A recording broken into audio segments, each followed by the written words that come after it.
जंगल की गहराइयों में एक पुरानी मशीन ने अपनी आंखें खोल दी।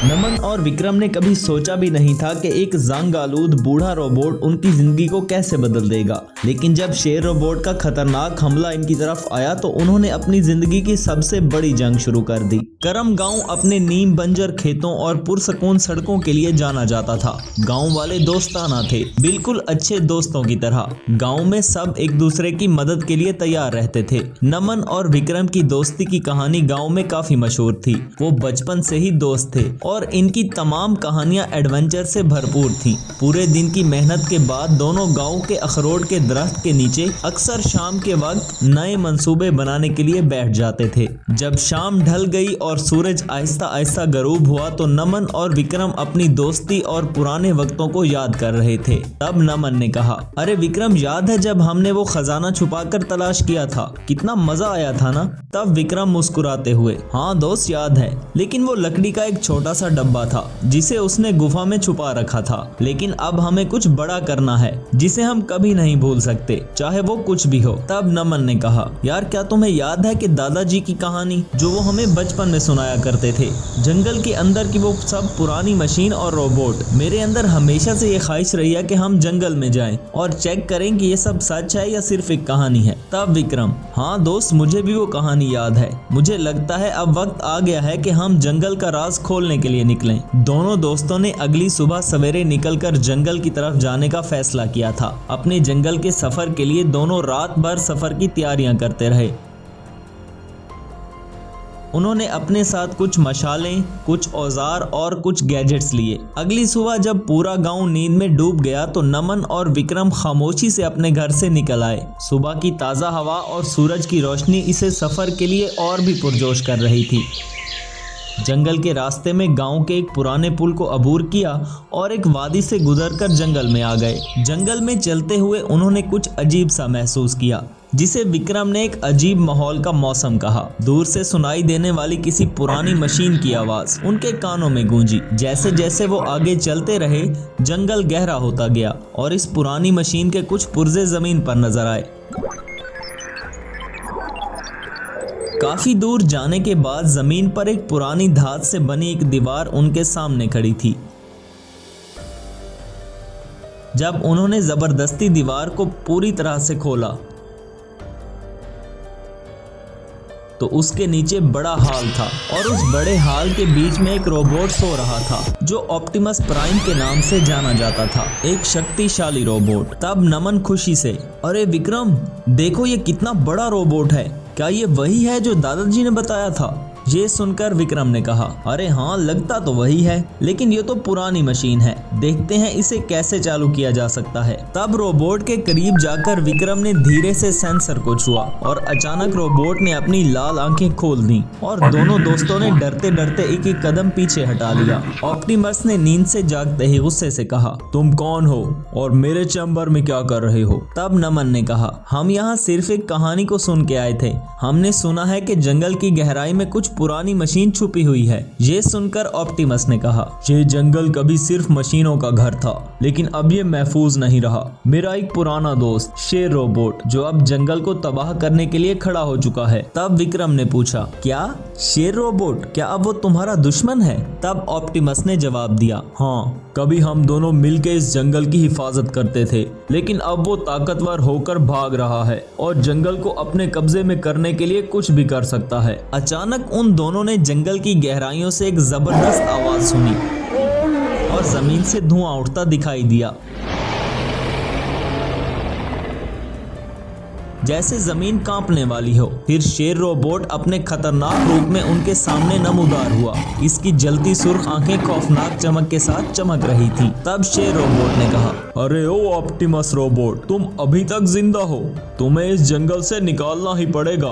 ऑप्टिमस ने फौरन अपनी शील्ड को चालू किया, लेकिन शेर रोबोट का हमला इतना जोरदार था कि चैम्बर की दीवारें भी कांपने लगी। नमन और विक्रम ने देखा कि अगर वो अब कुछ नहीं करते तो शेर रोबोट जंगल को तबाह कर देगा और ऑप्टिमस को भी खत्म कर देगा। तब नमन ने विक्रम से कहा, विक्रम, हमें लड़ने का मौका मिल गया है, अगर हम अभी भी नहीं लड़े तो सब कुछ बर्बाद हो जाएगा। तब विक्रम, मेरे पास एक प्लान है। हम अपने गैजेट्स का इस्तेमाल करके ऑप्टिमस को मजीद पावरफुल बना सकते हैं। विक्रम ने अपने कुछ खास गैजेट्स निकाले और उन्हें ऑप्टिमस के सिस्टम से जोड़ दिया।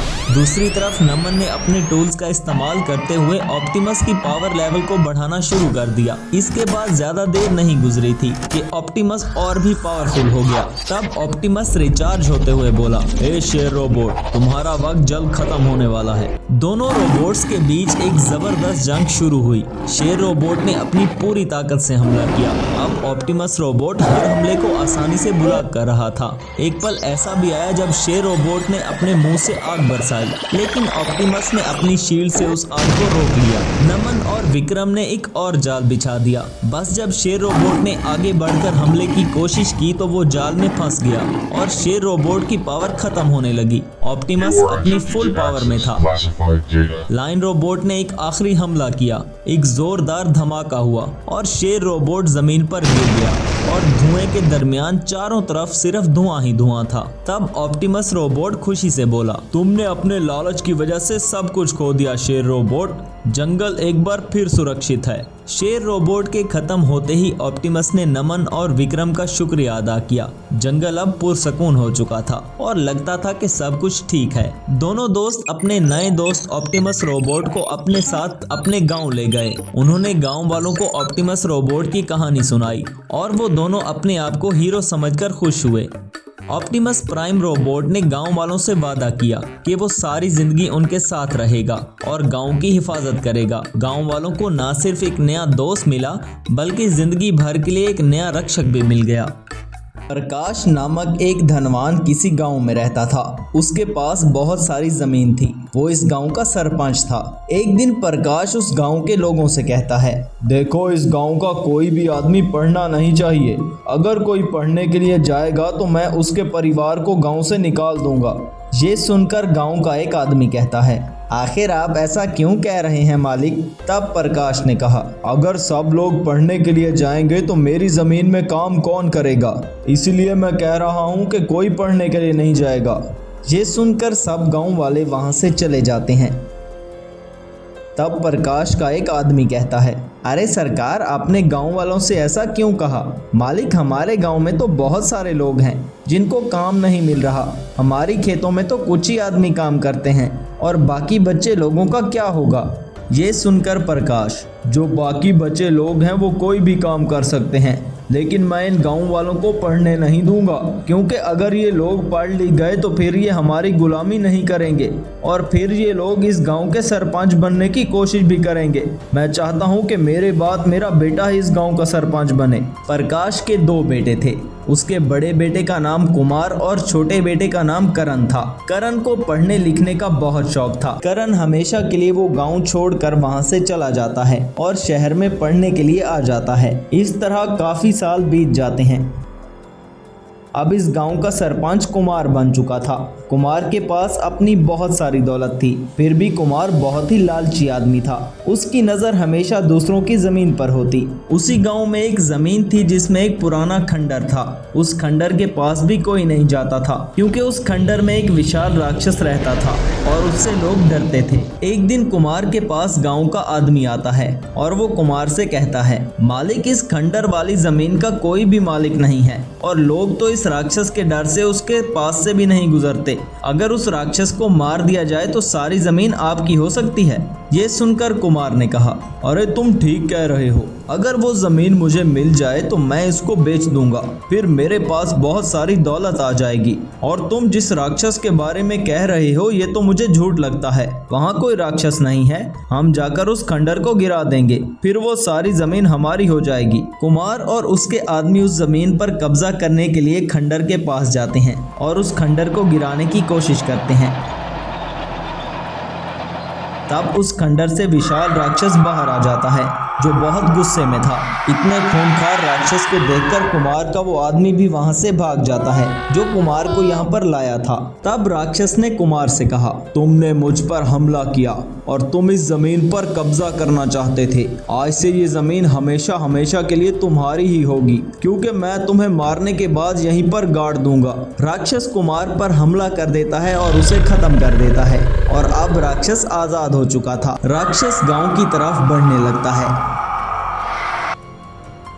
लोगों के घर भी तोड़ देता है। गांव का एक आदमी प्रकाश से कहता है, मालिक, हमने सुना है आपका बेटा करण शहर में जाकर बहुत बड़ा साइंटिस्ट बन गया है। अब वही हमें बचा सकता है। हमें उसकी मदद की जरूरत होगी। अगर आप उसके पास जाकर उसे बताएं कि हमारे लोगों की जान खतरे में है तो करण बाबू हमारी मदद करने जरूर आएगा। ये सुनकर प्रकाश, अरे लेकिन तुम तो जानते हो मैंने उसे इस गाँव से निकाल दिया था और उसे इस गाँव में आने से भी मना कर दिया था, फिर वो हमारी मदद करने के लिए आखिर क्यों आएगा। ये सुनकर गांव वाले ने कहा, अरे मालिक, वो आपका ही बेटा है और वो आपकी मदद करने के लिए जरूर आएगा।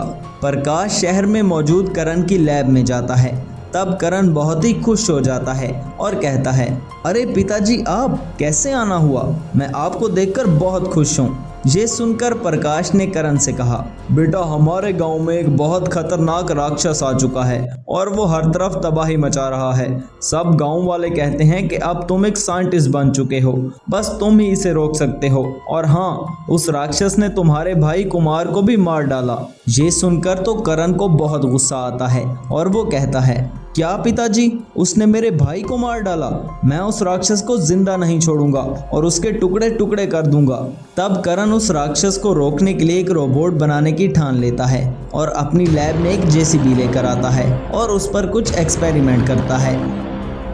देखते ही देखते वो जेसीबी को एक रोबोट में बदल देता है।